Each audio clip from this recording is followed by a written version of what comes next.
പല കള്ളന്മാരും മോഷ്ടിക്കാൻ ഇറങ്ങുന്നത് ആഡംബര ജീവിതത്തിന് വേണ്ടിയാണ്. മോഷ്ടിക്കുന്ന പണം കൊണ്ട് ചിലർ അടിച്ച് പൊളിച്ച് ജീവിക്കും. മറ്റു ചിലരാകട്ടെ കാറൊക്കെ വാങ്ങി നാട്ടിൽ കറങ്ങി നടക്കും.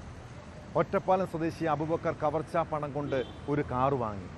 ഒറ്റപ്പാലം മുസ്ലിം പള്ളിയിൽ നിന്ന് കവർന്ന 6 ലക്ഷത്തോളം രൂപയിൽ നിന്നാണ് ഇയാൾ കാർ വാങ്ങിയത്. എന്നാൽ പ്രതിയുടെ ദൃശ്യങ്ങൾ CCTVയിൽ പതിഞ്ഞതോടെ കള്ളൻ കുടുങ്ങി. കേസിൽ അബൂബക്കറിനെ മണ്ണാർക്കാട് നിന്നാണ് പോലീസ് പിടികൂടിയത്.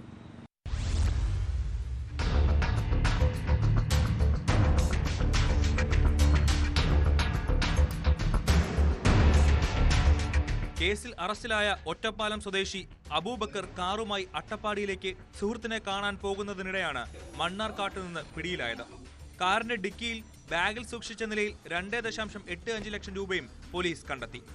ഞായറാഴ്ച പുലർച്ചെ 4:00ഓടെയാണ് പള്ളിയിലെ ഓഫീസ് മുറിയുടെ വാതിലിന്റെ പൂട്ടും അകത്തെ അലമാരയും തകർത്ത് മോഷണം നടത്തിയത്.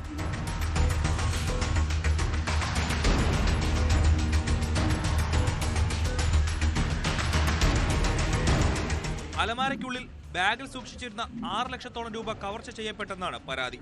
പെരുന്നാളിനോടനുബന്ധിച്ചുള്ള ബലികർമ്മത്തിനായി കഴിഞ്ഞ ദിവസം വിശ്വാസികളിൽ നിന്ന് സമാഹരിച്ച തുകയാണ് കവർച്ച ചെയ്യപ്പെട്ടത്. അടുത്ത ദിവസം വിനിയോഗിക്കേണ്ടതിനാൽ പണം ബാങ്കിലേക്ക് മാറ്റിയിരുന്നില്ല. മോഷ്ടാവിന്റെ CCTV ദൃശ്യങ്ങളും കഴിഞ്ഞ ദിവസങ്ങളിലെ സന്ദർശകരുടെ ദൃശ്യങ്ങളും പരിശോധിച്ച പോലീസ് രണ്ടിലും രൂപസദൃശ്യം തോന്നിയ ആളിലേക്ക് അന്വേഷണം കേന്ദ്രീകരിക്കുകയായിരുന്നു. സന്ദർശക രജിസ്റ്ററിൽ നിന്ന് ഫോൺ നമ്പർ ശേഖരിച്ചായിരുന്നു തുടരന്വേഷണം. ടവർ ലൊക്കേഷൻ പിന്തുടർന്ന അന്വേഷണ സംഘം ഞായർ രാത്രി 7:00ഓടെ പ്രതിയെ പിടികൂടി. വിവാഹ രജിസ്ട്രേഷൻ സംബന്ധിച്ച നടപടികൾ അറിയാനെന്ന വ്യാജേനയാണ് ഇയാൾ നേരത്തെ പള്ളിയിലെത്തി പരിസരം വീക്ഷിച്ചിരുന്നത്. പള്ളി കമ്മിറ്റി വിശ്വാസികളിൽ നിന്ന് പണം സമാഹരിച്ചത് തിരിച്ചറിഞ്ഞായിരുന്നു മോഷണം. മുറിയിലെ CCTV ക്യാമറയുടെ കേബിൾ മുറിച്ചിരുന്നെങ്കിലും പുറത്തെ ക്യാമറയിൽ നിന്നാണ് ദൃശ്യങ്ങൾ കിട്ടിയത്. Police inspector A. Ajeesh, SI മാരായ M. സുനിൽ, K. ഹരിദേവ് എന്നിവരുടെ നേതൃത്വത്തിലാണ് അന്വേഷണം. അബൂബക്കറിന്റെ പേരിൽ വിവിധ സ്റ്റേഷനുകളിലായി 20ഓളം മോഷണ കേസുകളുണ്ടെന്ന് പോലീസ് അറിയിച്ചു.